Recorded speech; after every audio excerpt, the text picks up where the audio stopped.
Hai sport lovers, aku hari ini Sondak dan kali ini aku mau ngajak kalian semua untuk melihat keseruan dari Festival Garuda Anak Nusantara 2018. Nah, seperti apa keseruan tim Under 10 yang akan memperebutkan kemenangan? Langsung aja yuk kita lihat keseruannya.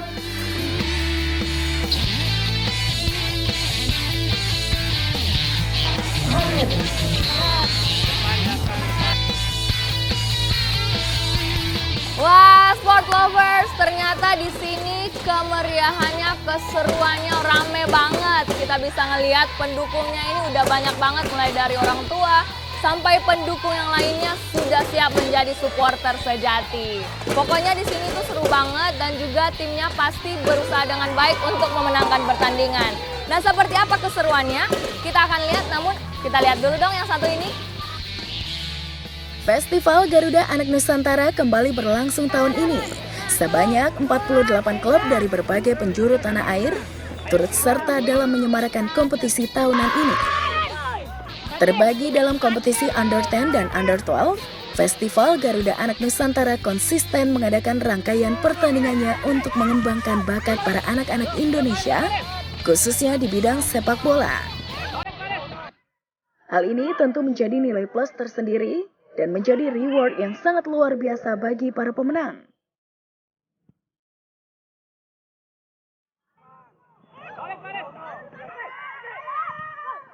Well, kita lihat aja yuk seperti apa sih keseruan acaranya. Latihan biasanya juga private di rumah. Ada ya skill, shooting, passing, kontrol. Kerja keras juga masih juara 1.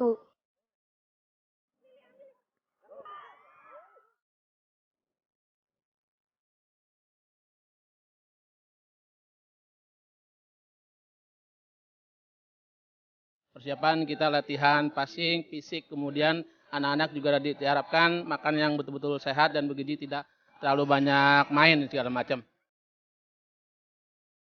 Target di event Garuda Cup ini kami mengharapkan masuk ke 4 besar. Mudah-mudahan bisa terlaksana dan tercapai niat semua kita ini. Untuk anak-anak ini mudah-mudahan mereka tumbuh berani, mentalnya tumbuh, juga bisa menjadi pemain untuk timnasnya, masuk U10 dan U11, U12 semuanya. Amin ya rabbal alamin, mudah-mudahan semuanya. Di hari pertama Festival Garuda Anak Nusantara 2018 memulai kompetisinya untuk klub Under 10. Sebanyak 24 peserta bersaing ke dalam 6 grup dan menyemarakan acara ini yang fokus dalam kompetisi sepak bola usia dini ini. Pertandingan pertama klub Under 10 berlangsung dengan tensi tinggi. Anak-anak yang menjadi perwakilan klub peserta terlihat begitu bersemangat untuk lolos ke babak selanjutnya.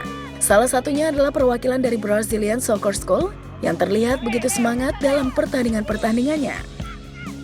Klub yang satu ini kerap mengikuti para pemainnya dalam kompetisi sepak bola, baik di dalam negeri maupun di luar negeri. BSS juga pernah memberangkatkan para pemainnya untuk bermain di Gothia Cup dan menjadi training camp bersama Tottenham Hotspur di Thailand. Namun tak hanya BSS yang sangat bersemangat dalam menjalani pertandingannya. Klub Banteng Timur juga menjadi salah satu klub yang siap menjadi juara dalam Festival Garuda Anak Nusantara Under 10. Didirikan sejak tahun 2014, Banteng Timur yang merupakan sekolah sepak bola ini sudah mampu membuat anak didiknya mencatatkan prestasi di bidang nasional. Meski belum mampu mencatatkan prestasi sampai ke tingkat internasional, di usia keempatnya Banteng Timur tetap eksis untuk membuat klub serta anak didiknya dapat lebih berkembang. Selain mendidik anak-anak Under 10, Banteng Timur juga melakukan pendidikan pada anak-anak Under 8, Under 12, dan Under 14.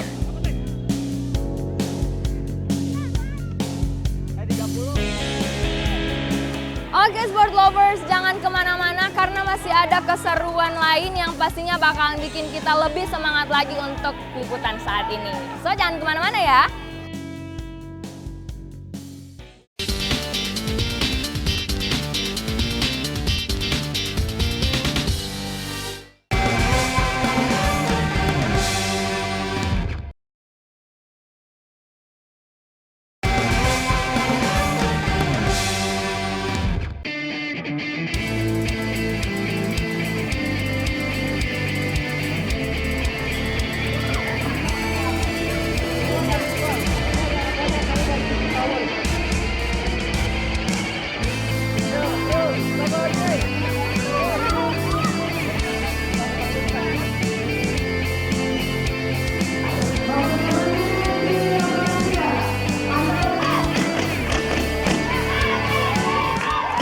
Wah, sport lover kayaknya di belakang nih lagi siap-siap untuk pertandingan selanjutnya. Nah, tadi kita udah melihat nih pertandingan yang pertama.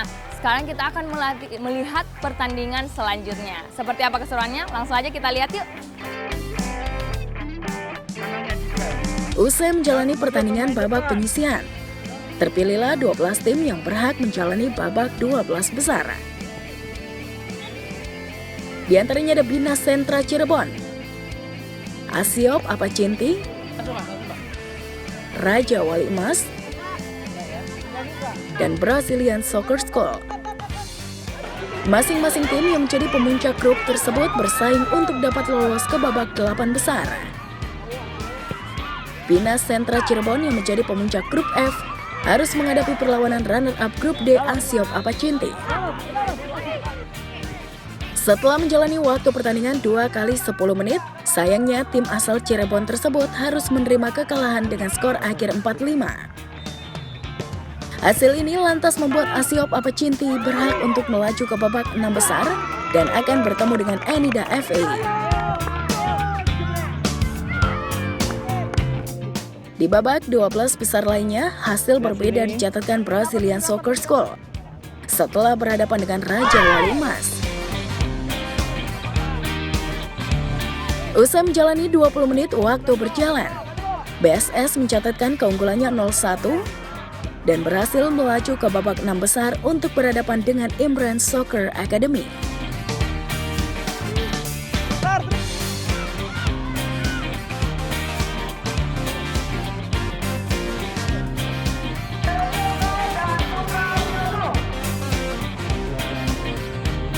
Oke, halo Sport Lovers. Nah, kali ini Rini udah ada bareng Bapak dari Kemenpora. Halo Pak. Kabar baik, sehat bukan? Oke Pak, jadi Rini mau tanya-tanya sedikit nih mengenai acara saat ini. Nah, kan ini acara udah konstan berjalan setiap tahunnya. Jadi Bapak melihatnya dari acara ini tanggapannya seperti apa? Ya, acara Garuda Anak Nusantara, sebuah festival sepak bola usia muda, usia dini, ini patut disyukuri dan harus diapresiasi karena pertama sudah rutin dilakukan, dijalankan. Yang kedua ini benar-benar lebih kepada edukasi karena memang anak-anak seusia ini, usia 12 tahun ke bawah itu adalah penuh edukasi, festival maka kita sebut. Kemudian kemenangan bukan segala-galanya dan di sini peraturan-peraturan pun telah mengedepankan kepada semangat fair play, semangat kebersamaan, semangat persaudaraan. Itulah, lihat tadi banyak anak-anak yang harus pulang tapi dalam suasana tetap gembira. Inilah yang telah dilakukan oleh GAN, Garuda Anak Nusantara, ya, festival itulah sesungguhnya seperti ini. Nah, berbagai daerah telah kumpul, alhamdulillah ada yang dari Makassar, ada dari Banten, Lampung dan sebagainya. Ini pertanda bahwa anak usia muda sudah dikenalkan mempelajari antar SSB di wilayah yang tentunya pasti punya karakteristik latihan berbeda, karakteristik bermain beda, pola segalanya yang berbeda. Disitulah pembelajaran yang penting sehingga pulangnya nanti punya banyak bekal, punya banyak pengalaman. Kalah nggak penting, tetapi dia punya banyak sesuatu yang didapatkan dari event ini. Dan nanti akan kita lakukan pemanduan bakat dan scouting kepada anak-anak yang punya potensi. Nah, pertanyaan berikutnya nih, kan pastinya ada pemenangnya kan untuk acara kali ini. Nah, kalau misalnya dari Kemenpora sendiri, untuk yang menang nih, adakah upaya lebih lanjut nggak untuk pemenangnya? Ya, kita punya pembinaan namanya berjenjang. Ada U10, U11, 12. Kalau 13 itu federasi yang punya namanya Suratin U13. Kemudian kita punya 14 Kemenpora ya. Kemudian 15 punya PSSI. 15 PSSI, 14 kita 16, jadi usia genap kita punya. Nah, sehingga dengan lembaga atau dengan masyarakat, dengan relawan, dengan sponsor yang juga menggelar usia di bawah 12, ini menunjukkan sebuah penjenjangan yang bagus setiap tahun, setiap kelompok umur. Nah, ini sesuatu yang menarik dan kami akan memantau perkembangan anak demi anak. Anak yang 11 nanti akan tampil di usia 12 dan seterusnya. Event internasional selalu kita siapkan kepada anak-anak yang punya potensi besar, karena festival internasional juga selalu ada, entah itu di Singa Cup, entah itu di Gotia Cup, entah di event-event yang lain. Jadi anak kecil kita juga yang punya potensi harus kita siapkan untuk menuju yang lebih tinggi lagi. Nah, yang berikutnya kita juga selalu apresiasi kalau memang ada yang potensial dengan beasiswa, karena anak nggak boleh ada bonus ya, ada beasiswa sekolah, tapi yang sekarang udah pasti kita berikan apresiasi namanya piagam penghargaan. Piagam penghargaan dari pemerintah ini bisa dipakai untuk anak-anak ke depannya untuk meneruskan sekolah, untuk memudahkan dalam mengikuti karir sekolahnya dia, dan tentu dengan menerima sertifikat akhirnya database anak-anak itu terekam di database nasional sehingga anak ini kemajuannya terus kepantau. Nah, itulah keuntungan kita. Jadi sekali lagi kita tidak mengedepankan namanya bonus ini karena bukan anak dewasa, dan secara edukatif kita hanya memberikan rangsangan, rasa bangga, dan paling banter ya namanya beasiswa. Memberikan kesempatan kepada jenjang yang lebih tinggi, seri nasional sampai seri provinsi. Jadi emang ada perhatian khusus ya untuk para pemenang-pemenangnya nanti. Nah Pak, masih ada pertanyaan lagi nih. Nah, seperti ini kan emang udah ada perhatian khusus nih untuk anak usia dini. Kalau dari Kemenpora sendiri untuk tanggapannya dalam memelihara kuantitas dan kualitas dari anak-anak usia dini ini gimana? Ya, Kemenpora tahun ini dan tahun besok termasuk dari kebijakan Bapak Presiden lewat Pak Menteri yang sampaikan ke kami bahwa prioritas tahun ini adalah meningkatkan mutu sumber daya manusia, dalam hal ini pelatih. Pelatih kita upgrade dari yang punya sertifikasi D menjadi C menjadi dan seterusnya. Yang belum punya sertifikasi atau lisensi kita paling dasar namanya lisensi D misalnya. Ini sedang kita upayakan, tahun ini ada 100.000 SDM yang kita garap, tapi tentu tidak hanya sepak bola ya. Nah, kita melalui pelatih-pelatih SSB seperti yang ada di sini, seperti yang ada di SSB lain, kita juga di kompetisi yang lain semua akan kita rekam pelatihnya, sertifikasinya, kualitas pelatihnya, dan sebagainya. Itu dari sisi kualitas pelatih. Dari kualitas lapangan kita juga mulai pelan-pelan karena anggaran cukup terbatas. Kita akan perbaiki namanya lapangan dengan istilahnya 1000 lapangan desa, yang biasanya ini SSB akan ringkap nanti di sana, maka lapangan juga bagian yang penting yang harus disediakan ya lebih layak gitu lah. Ternyata emang luar biasa banget ya untuk perkembangannya. Wah, terima kasih banyak Pak. Semoga apa yang sudah dicita-citakan dan juga sudah dibangun bisa terlaksana dengan baik. Kita juga berharap yang terbaik dan juga terima kasih semuanya. Semoga boleh lancar-lancar ke depan untuk kegiatan seperti ini. Sementara di babak 6 besar, persaingan tidak kalah sengitnya terjadi antara 6 tim yang berlaga. Bina Remaja Pamulang lebih dulu menghadapi Erlangga FC di babak ini. Menjalani 2 babak di Stadion Heri Sudrajat, Erlangga FC harus dipaksa menyerah oleh Bina Remaja Pamulang dengan skor akhir 1-0. Di laga lainnya, hasil serupa harus dialami Anida FA usai berhadapan dengan Asiop Apacinti. Dalam waktu 2 kali 10 menit berjalan, tim yang menggunakan jersey ungu hitam tersebut harus tertunduk lesu.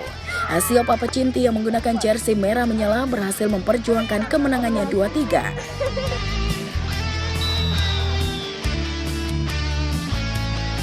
Berlanjut di laga penutup babak 6 besar, kemenangan mutlak dicatatkan oleh klub asal Lebak Bulus Brazilian Soccer School melawan Imran Soccer Academy di babak penentuan menuju 3 besar. BSS mampu tampil dengan performa terbaiknya. Skor 0-2 tanpa balas menjadi milik bagi BSS untuk berhadapan dengan Asiop Apacinti serta Bina Remaja Pamulang di babak final. Wah, Sport Lovers, tadi kita udah melihat keseruan dari pertandingan 24 tim dalam 6 grup. Nah, sekarang kita akan melihat keseruan final nanti, oke? Makanya jangan kemana-mana Sport Lovers, karena kita masih melihat keseruan-keseruan lainnya hanya di Festival Anak Nusantara 2018. Ewa!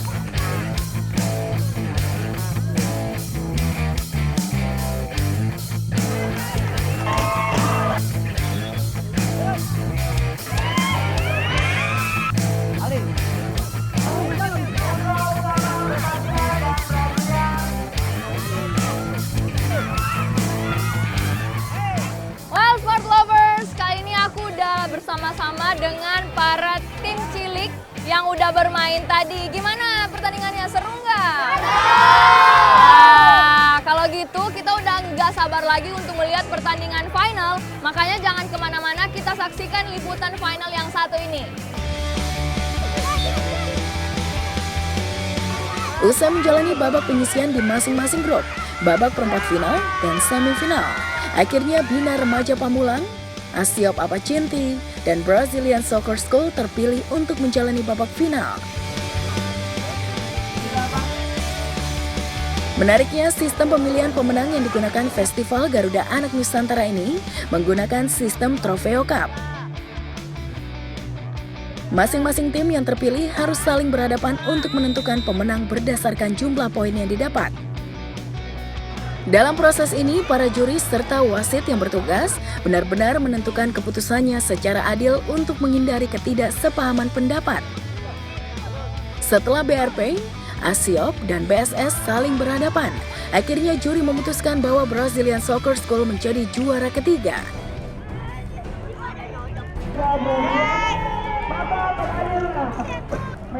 Asiop Apacinti juara kedua,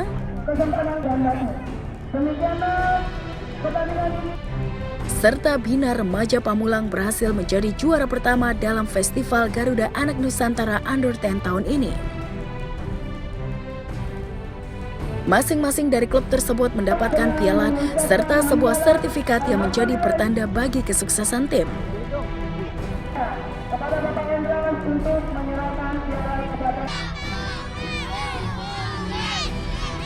Ya, alhamdulillah ya, berkat kerja keras anak-anak, saya cukup bangga kepada anak-anak semua ya, karena dari pagi sampai sore anak-anak sudah membuat prestasi pada Bina Remaja Pamulang. Hasil hari ini sesuai target karena ini buat prestasi anak-anak kedepannya lebih bagus lagi. Mungkin kompetisi berikutnya nanti kita mungkin masih di dalam daerah aja ya, mungkin belum sempat kita keluar negeri, mungkin untuk prestasi anak-anak di dalam negeri aja dulu ya. Harapan saya kedepannya biar Bina Remaja Pamulang lebih maju dan prestasi anak-anak timnas nasional Indonesia berkembang lebih maju lagi.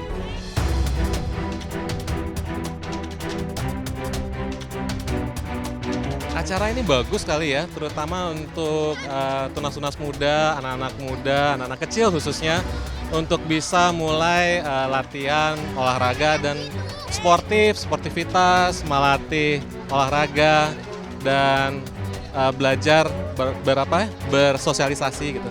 Sungguh menyenangkan sih. Kedepannya harapan seperti ini harus lebih banyak dan harus lebih sering diadakan karena ini sangat positif sehingga anak-anak itu bisa tumbuh dengan lebih baik daripada tumbuh dengan gadget ya. Ya, jadi lebih baik mereka outdoor activities, bersosialisasi, berkompetisi, itu lebih baik.